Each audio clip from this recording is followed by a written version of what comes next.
Download the AllStar app. Make your picks for UFC fights, challenge your friends, level up and win prizes. Link in description.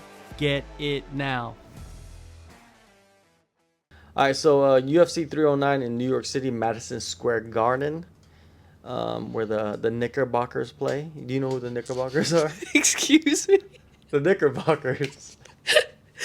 No? It's the New York Knicks. Oh, that's what they're called? Yeah, the Knicks okay. are the real, the full name is the Knickerbockers. Okay. Right? But, good to know. I had no Knicks. idea. Aren't they terrible? No, Aren't the they have Knicks a good terrible? legacy. The Knicks, Oh, I don't okay. know about right now. I don't follow basketball.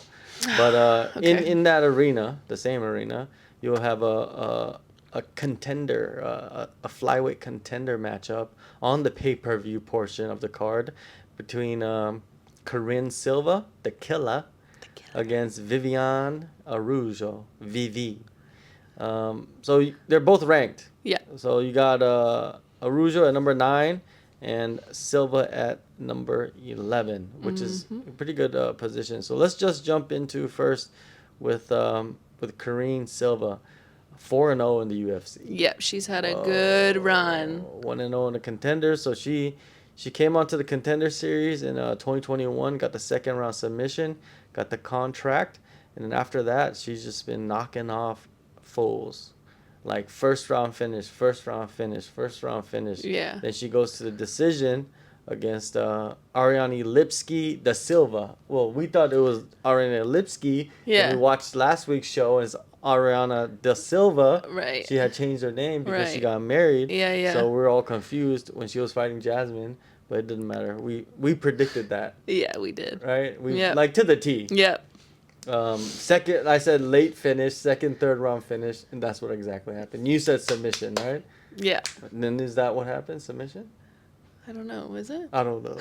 I thought it did, but Yeah, it was. it was right. Sorry. So, Yeah, it was. It was. But Karine Silva, man, I think she's one of the biggest threats right now. Quietly, just creeping up. She's 30 years old, right? She's at like that prime age. I don't even know what prime age is nowadays. Prime age is in the 30s, especially for women, even a little bit later into their 30s as well. Women's peak is a little bit later than men's.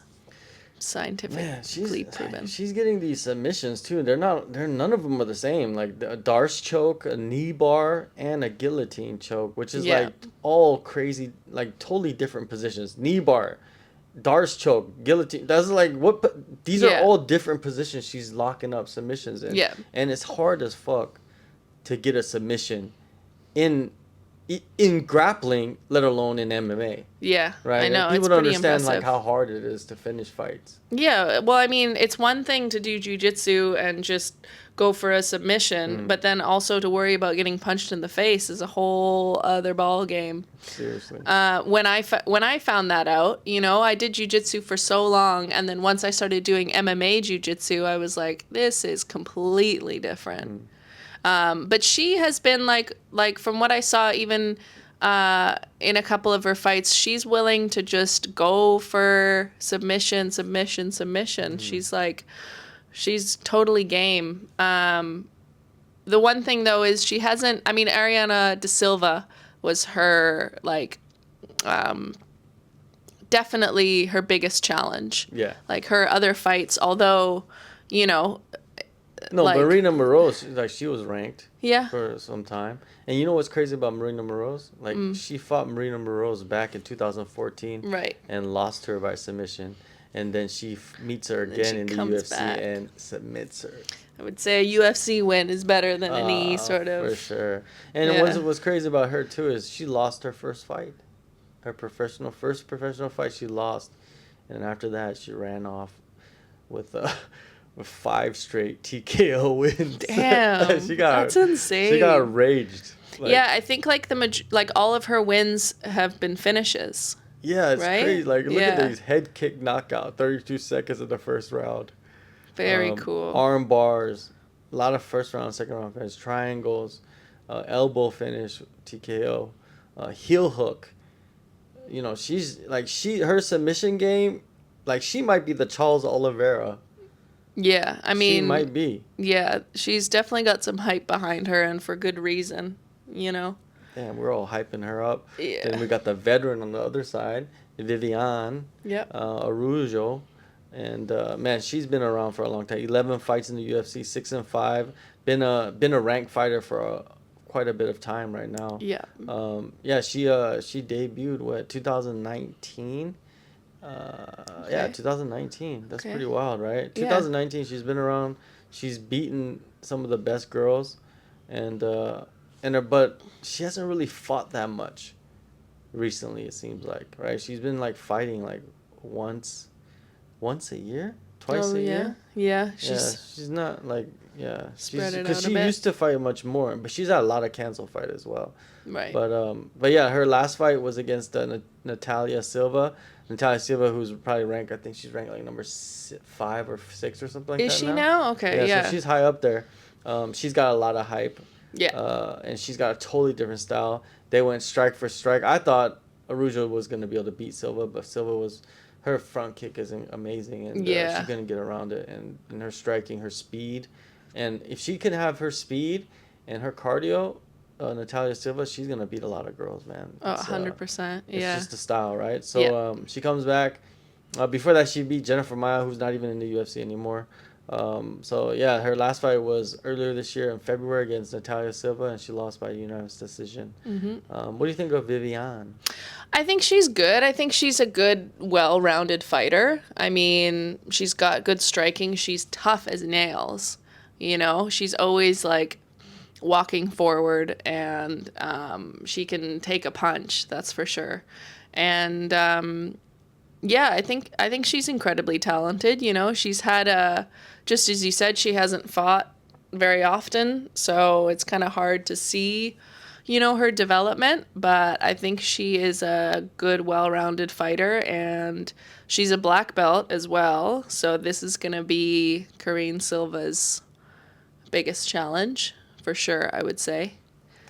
Yeah, I mean, she's 36, right? So she's had some. She's not a spring chicken. She's not 37. a spring. 37. Okay. Yeah. So I mean, from what I've seen, especially in the last fight, she doesn't have the speed. You know, I mean, Natalia Silva, her speed is exceptional. So I'm not saying that Viviane is slow by any means, but I don't think her speed is, you know, I don't think she has very fast striking. But she's kind of like a tank, you know? She kind of just goes forward, and I think her against Karine Silva, honestly, I think this is a great fight. They're both kind of similar in their striking, and they're both tough chicks. So I feel like, yeah, I feel like it's going to be a great fight. I'm really excited to watch it, to be honest. I'm really excited to see the grappling exchanges between those two as well, and really see, like, if Karine Silva's grappling can compare to, you know, a black belt woman in the UFC. You know, the one thing about Viviane Araujo, she was already like at a certain level when she came into the UFC. That's why she beat a lot of, you know, the girls. Yeah. And I feel like I don't feel like she's gotten like much better than she was when she first came in. So like the girls that she's beating them with a high level, but it's not advancing. Yeah. And that's why I think she kind of just sits there in the middle and goes up to, you know, win loss. Because if you notice, it's win loss, win loss, win loss for the longest. Like for like a few years now, just win loss, win loss. You know, she won 2 back-to-back wins, but that was years ago, right? So like, I feel like she's like this, Yeah. and Karine Silva is gonna be on her way up, and I feel like now they're meeting at the perfect time for Karine Silva, out of anybody. And I think Karine Silva goes in there, she strikes with her, but eventually takes it to the ground and gets a submission. I think she gets a submission. And it could be early, to be honest. It could be like the first round. I don't know, man. Viviane's really tough. And I feel like this could potentially be Karine Silva's first decision win. You know? Going against someone that is very skilled in jiu-jitsu. And just as you said, yeah, I mean, she's kind of plateaued. We're kind of going to see what we can see. But regardless, she is incredibly skilled in jiu-jitsu, and she's super tough. So I can see a lot of the fight being on the ground, but I can see Karine Silva getting a decision win, not a finish. That's what I'm gonna go for. I say she finishes her. I feel like her last fight, it wasn't very good, and sometimes you just need something new. It's just not happening for you. Yeah. But you got to look at Araujo's track record. She fought Roxanne Modafferi, Jessica Ai, Alexis Davis, Alexa Grasso, Amanda Ribas. She's fought bunch of the tough best. girls. Yeah.